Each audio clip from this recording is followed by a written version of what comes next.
ನೋಡಿ ನಮ್ಮೆಲ್ಲ SLC ವಿದ್ಯಾರ್ಥಿಗಳೇ, ನಿಮ್ಮ ಟಾರ್ಗೆಟ್ ಕೊಟ್ಟ ಸೀರೀಸನ್ನು ಸಂಭವನೀಯತೆ ಅಧ್ಯಾಯದ ಮೇಲೆ ಮುಂದುವರಿಸ್ತಾ ಇದ್ದೀನಿ. ಮೊದಲನೇ ಪ್ರಶ್ನೆ ಏನಂತ ಬಂದಿದೆ ನೋಡಿ. ಸುಲಭ 1 ಅಂಕದ ಪ್ರಶ್ನೆಗಳಿದೆ ಆರಂಭಕ್ಕೆ.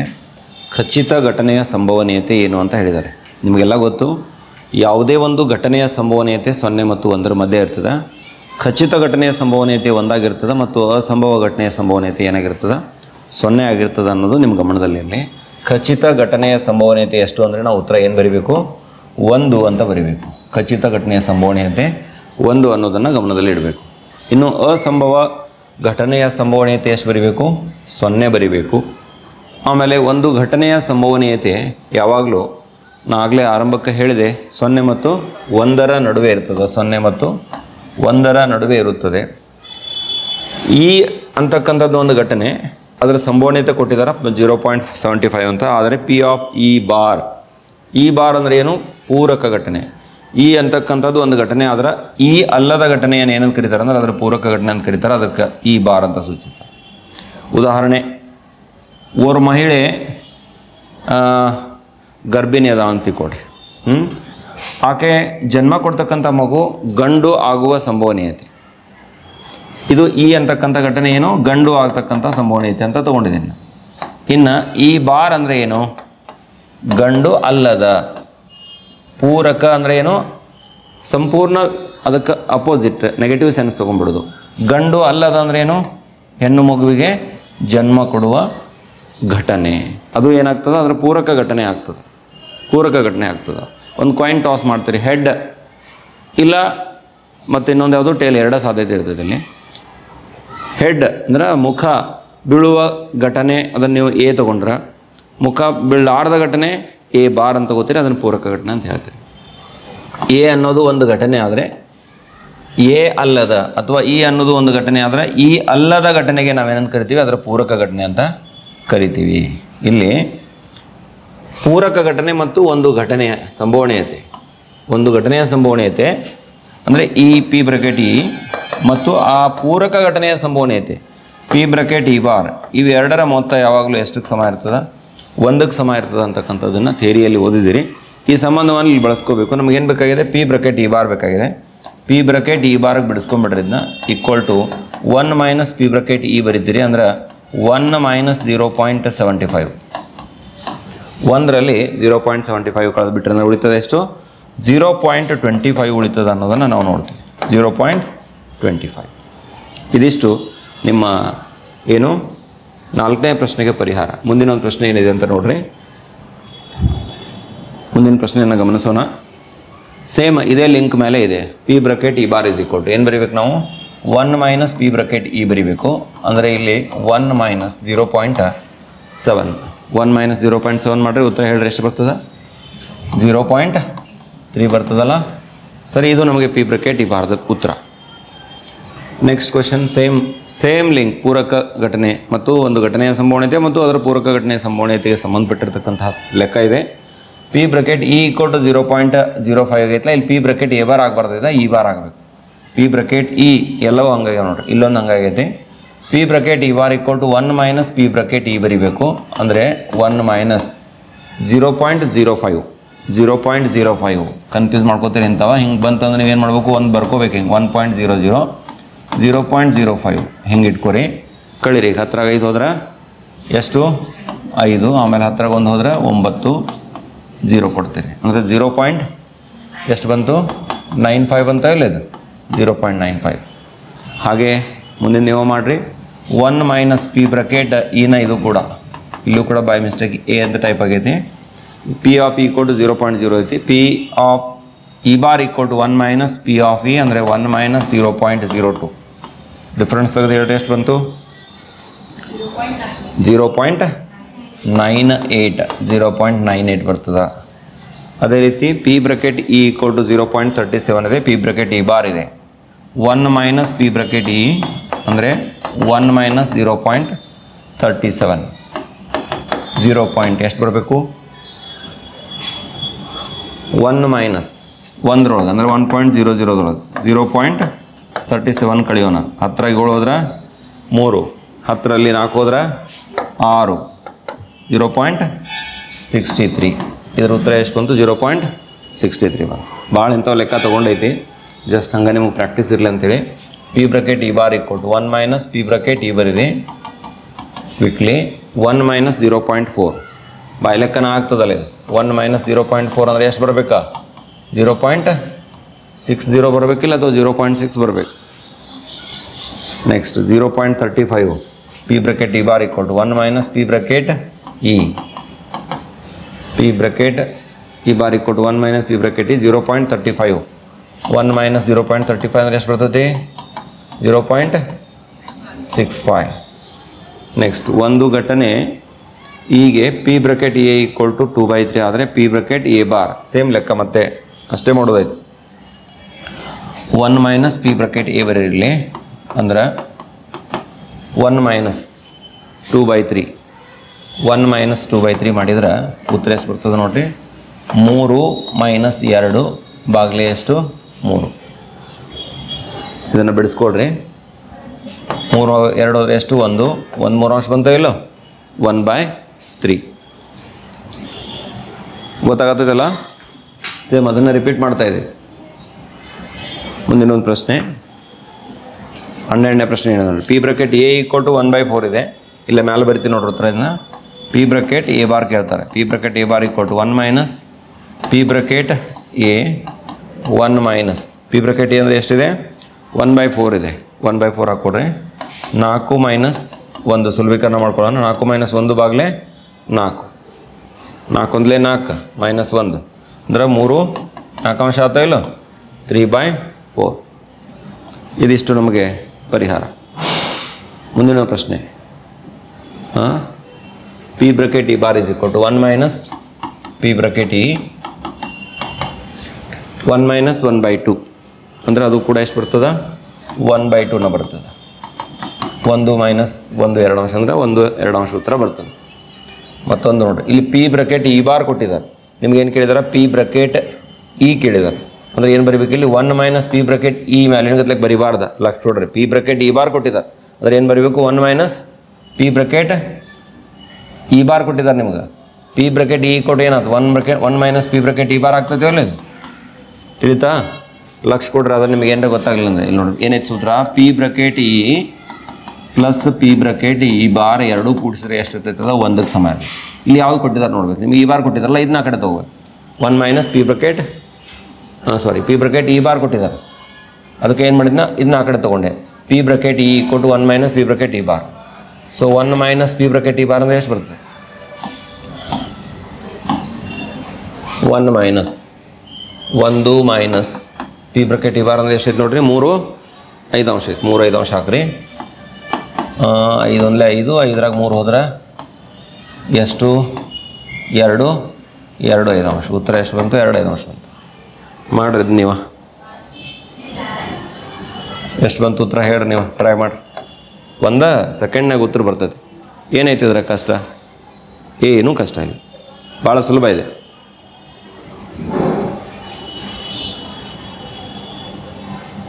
ಮುಗೀತು. ಎಷ್ಟೊತ್ರೆ? 1 ಮೈನಸ್ 1/5 ಮಾಡಕ್ಕೆ ಎಷ್ಟೊತ್ತು? 4/5. Yes correct. ಸರಿ, ಇದು ಒಂದು ಘಟನೆ ಮತ್ತು ಅದರ ಪೂರಕ ಘಟನೆಗೆ ಸಂಬಂಧಪಟ್ಟಿರ್ತಕ್ಕಂಥ ಲೆಕ್ಕಗಳು. ಇನ್ಮೇಲೆ ನಿಮ್ಮ ಸಂಭವನೀಯತೆ ವ್ಯಾಖ್ಯೆ ಬರ್ತದಲ್ಲ, ಅದನ್ನು ಆಧರಿಸಿರ್ತಕ್ಕಂಥ ಸಮಸ್ಯೆಗಳನ್ನು ತೊಗೊಂಡಿದ್ವಿ.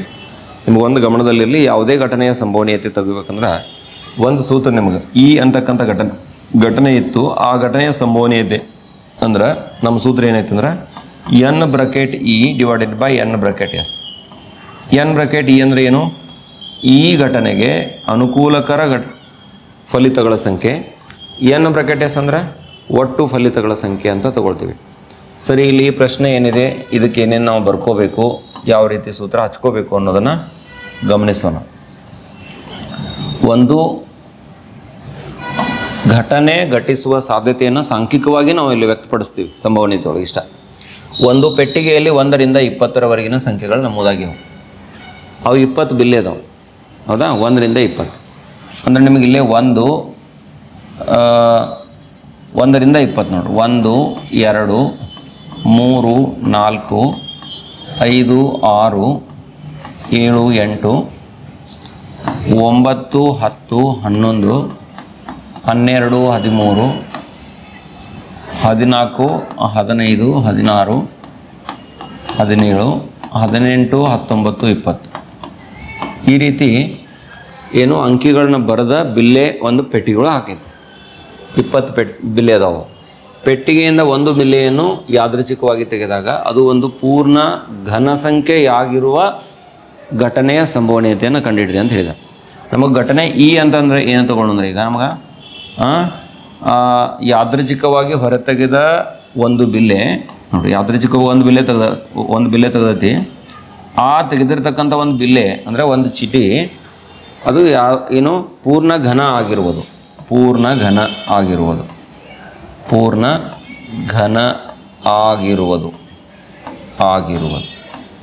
ಹಾಂ. ಈಗ ನಮಗೆ ಈ ಅಂತಕ್ಕಂಥ ಘಟನೆ ಏನಂತ ಗುರುತಿಸ್ಕೊಂಡ್ರಿ, ನಮಗೆ ಈ ಘಟನೆಯ ಸಂಭವನೀಯತೆ ನಾವು ಬರಿಬೇಕಾಗಿದೆ.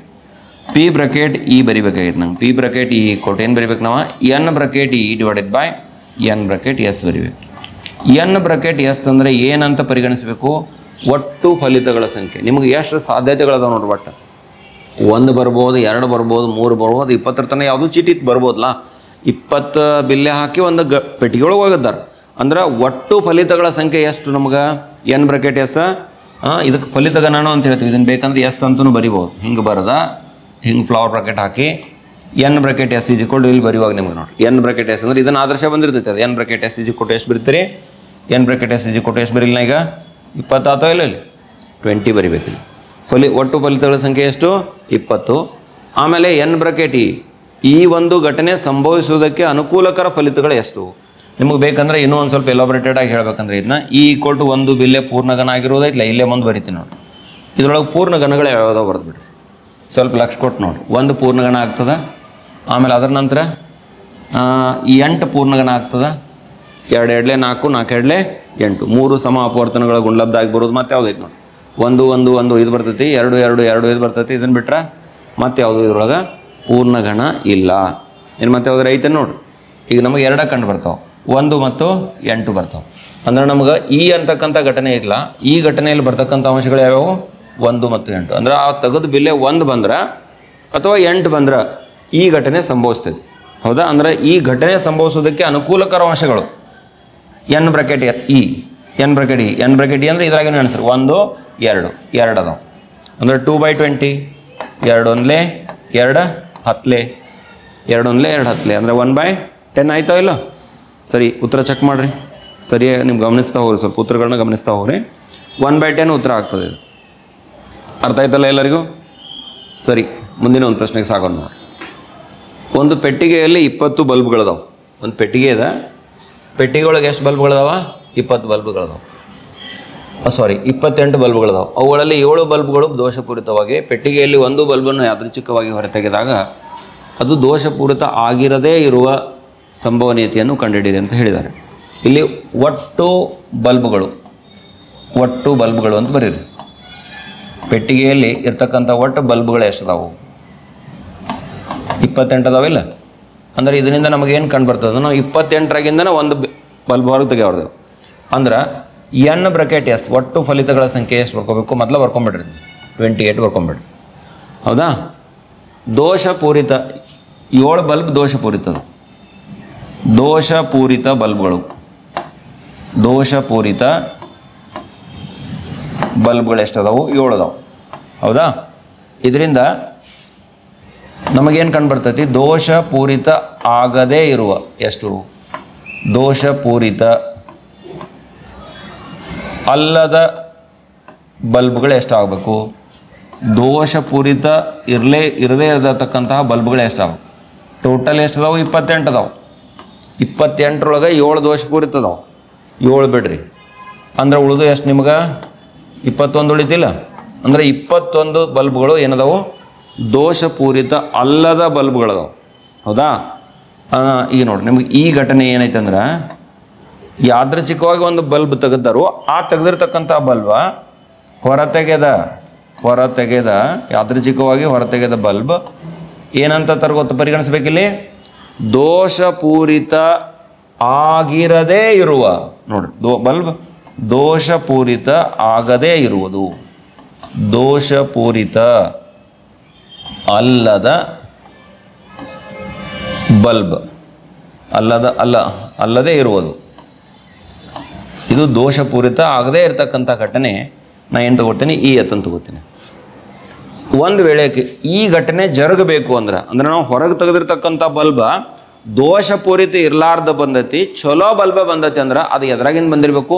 21ರಾಗಿಂದ ಬಂದಿರಬೇಕು, ಈ 28ರೊಳಗಿಂದ ಎಲ್ಲದ್ರೊಳಗಿಂದ. 28ರೊಳಗಿಂದ ಅಂತೂ ಇರ್ತೈತೆ. ಅದ್ರಾಗ ವಿಶೇಷವಾಗಿ ದೋಷಪೂರಿತ ಇರಲಾರ್ದ ಬಲ್ಬ್ಗಳು ಎಷ್ಟಿದಾವು?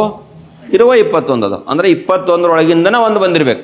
ಈ ಘಟನೆ ಜರುಗಬೇಕು ಅಂದ್ರೆ 21ರೊಳಗಿಂದ ಒಂದು ಬಲ್ಬ್ ಬಂದಿರ್ಬೇಕು. ಅಂದ್ರೆ ಇದರ ಅರ್ಥ ಈ ಘಟನೆ ಜರುಗುವುದಕ್ಕೆ ಅನುಕೂಲಕರ ಅಂಶಗಳ ಸಂಖ್ಯೆ ಎಷ್ಟಾಯ್ತು? ನಮ್ಗೆ 21 ಆಯ್ತು. ತಿಳಿತಾ ಇಲ್ಲ? ಎನ್ ಬ್ರಾಕೆಟ್ ಎಸ್ ಸ್ಪಷ್ಟಪಡಿಸ್ಕೊಂಡ್ವಿ, ಎನ್ ಬ್ರಾಕೆಟ್ ಇ ಸ್ಪಷ್ಟಪಡಿಸ್ಕೊಂಡ್ವಿ. ಈಗ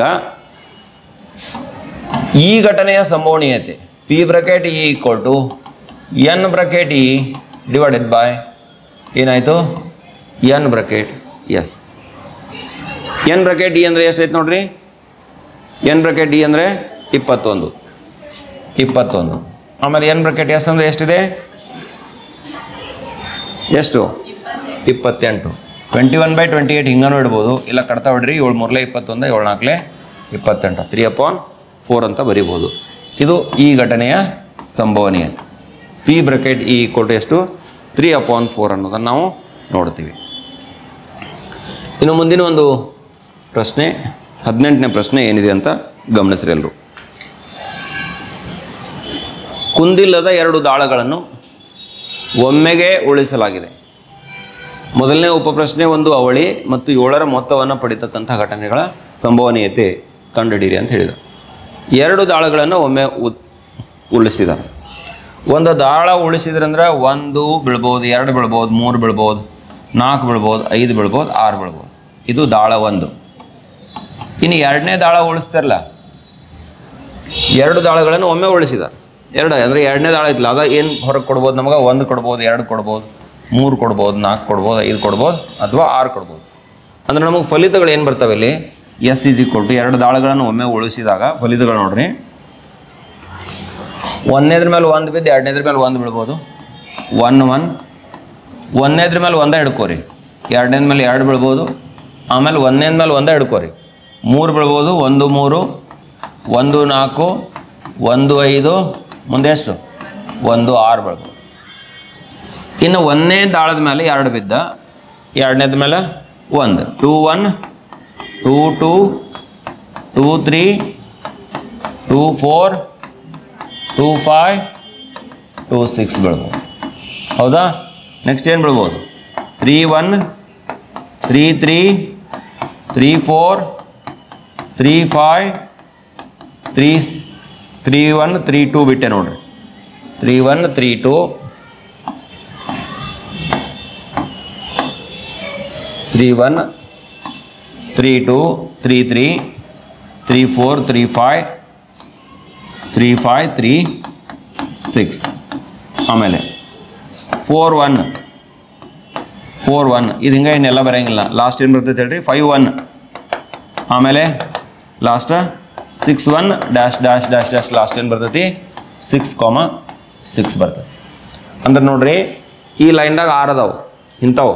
1 2 3 4 5 6 ಅದಾವೆ. 6 36 ಫಲಿತಗಳು ಬರ್ತಾವೆ. ಅಂದ್ರೆ ಒಟ್ಟು ಫಲಿತಗಳ ಸಂಖ್ಯೆ ಎನ್ ಬ್ರಾಕೆಟ್ ಎಸ್ ಇಜಿ ಕೊಟ್ಟು ಎಷ್ಟು ಬರೀಲಿ? ಈಗ 36 ಬರಿತೀನಿ.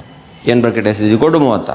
ಅವ್ರು ಏನು ಹೇಳಿದಾರಲ್ಲ ಅದಕ್ಕೆ ಸಕ್ಕಂಗೆ ಒಂದೊಂದೇ ಲೆಕ್ಕ ಮಾಡ್ಕೊ ತಗೋ. 1ನೇದು ನೋಡ್ರಿ, ಒಂದು ಅವಳಿ ಅದನ್ನು ಘಟನೆ ನಾನು ಏನು ತೊಗೋತೀನಿ ಅಂದ್ರೆ 1ನೇದ E1 ಅಂತ ತೊಗೊಳ್ತೀನಿ, ಅಥವಾ ಎ ಅಂತ ತಗೋ.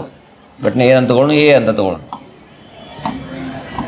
ಒಂದು ಅವಳಿ ಪಡೆಯುವ ಘಟನೆ, ಒಂದು ಅವಳಿ ಪಡೆಯುವುದು ಅಂದ್ರೆ ಏನು? ಇದ್ರೊಳಗೆ ಅವಳಿ ಅಂದರೆ ಯಾವ್ಯಾವ ಬರ್ತಾವು ಆ ಜೋಡಿಗಳನ್ನ ಬರ್ಕೋಬೇಕು. ಅವಳಿ ಜೋಡಿಗಳನ್ನ ಎಂಥವ? 1 ಬಿದ್ದು 1, ಅದು 1 ಇದ್ದಾಗ 1 ಕಾಂಬಿನೇಷನ್ ಬರ್ತದೆ. 2 2 ಮುಂದೆ 3 3 4 4 5 5 ಆಮೇಲೆ 6 6. ಇದು ಅವಳಿ ಜೋಡಿ. ಅಂದ್ರೆ ಈಗ ಎನ್ ಬ್ರಾಕೆಟ್ ಎ ಬಲಿಬೇಕು. ಎನ್ ಬ್ರಾಕೆಟ್ ಎ ಕೊಟ್ಟು ಎಷ್ಟು ನೋಡ್ರಿ? 6 ಅದು ಇಲ್ಲೋ? ಎಣಸ್ರಿ ಇವತ್ತು ಹಿಂಗೆ 1 2 ಅನ್ಸಂಗಿಲ್ಲ, ಇದೆಲ್ಲ ಕೂಡ ಒಂದು ಫಲಿತ ಅದು. 1 2 3 4 5 6 ಫಲಿತಗಳದಾವು ಈ ಘಟನೆ ಅನುಕೂಲ ಆಗೋದಕ್ಕೆ. ಅಂದ್ರೆ P bracket A equal to N bracket A divided by N bracket S. N bracket A ಅಂದ್ರೆ 6, ಎನ್ ಬ್ರಾಕೆಟ್ ಎಸ್ ಅಂದರೆ ಎಷ್ಟು 36. 6 ಒಂದಲೇ 6 6ಲೇ ಅಂದರೆ ಎಷ್ಟು ಬಂತು ನೋಡ್ರಿ 1/6. ಉತ್ತರ ಚೆಕ್ ಮಾಡಿರಿ, ಕರೆಕ್ಟ್ ಐತಿ. ಇನ್ನು ಎರಡನೇ ಉಪಪ್ರಶ್ನೆ ಏನೈತಿ ನೋಡ್ರಿ, 7ರ ಮೊತ್ತವನ್ನು ಪಡೆಯುವ ಸಂಭಾವನೆ ಐತಿ. 7ರ ಮೊತ್ತ ಕೊಡೋದು ಒಂದೇ ಕಾಂಬಿನೇಷನ್ ಸಿಗ್ತೈತೆ ನಿಮಗೆ. 1ನೇದ 2ನೇದ ಬೆಲೆ ಕೂಡಿಸಿದ್ರೆ 7 ಆಗ್ಬೇಕದ. 1 1 1 1 ಕೂಡಿಸಿದ್ರೆ 2 ಆಕತಿ, 1 2 ಕೂಡಿಸಿದ್ರೆ 3 ಆಕತಿ, 7 ಆಗ್ಬೇಕದ. ಅಂದ್ರೆ ಯಾವ್ದು ಕಾಂಬಿನೇಷನ್? 2 ಅಂಕಿಗಳನ್ನ ಕೂಡಿಸಿದ್ರೆ 7 ಆಗ್ಬೇಕದ. ಅಂದ್ರೆ 1 6. 7ರ ಮೊತ್ತ ಪಡೆಯುವ ಘಟನೆ. 7ರ ಮೊತ್ತ ಅಂದರೆ ಇದ್ರಾಗ ಯಾವ ಬರ್ತಾವೋ 1 6 ಒಂದು ಸಾಧ್ಯತೆ. 2ನೇ ತೊಗೊಂಡ್ರೆ 2 2 5, ಆಮೇಲೆ 3 ತೊಗೊಂಡ್ರೆ 3 4, 4 ತೊಗೊಂಡ್ರೆ 4 3, 5 ತೊಗೊಂಡ್ರೆ 2, 6 ತೊಗೊಂಡ್ರೆ 6 1. ಇಷ್ಟು ಬಿಟ್ರೆ ಮುಗಿದ್ಲ. ಮತ್ತೆ ಇಲ್ಲಿ ಕಾಂಬಿನೇಷನ್ ನಿಮಗೆ 7 ಕೊಡಂಗಿಲ್ಲದ. ಅಂದರೆ ಇಲ್ಲೂ ಕೂಡ ಎಷ್ಟು ಆಕೈತೆ ನೋಡ್ರಿ, N bracket B equal to ಎಷ್ಟು ಬಂತು ಮತ್ತು 6 ಬಂತು. 1 2 3 4 5 6 ಅದಾವಿಲ್ಲವು N bracket B equal to. ಆದ್ದರಿಂದ P bracket B equal to N bracket B divided by N bracket S. N bracket B ಅಂದರೆ ಎಷ್ಟು 6, ಎನ್ ಬ್ರಾಕೆಟ್ ಎಸ್ ಅಂದರೆ ಎಷ್ಟು 36. 6 ಒಂದಲೇ 6 6ಲೇ 1/6 ಬಂತ ಇಲ್ಲೋ.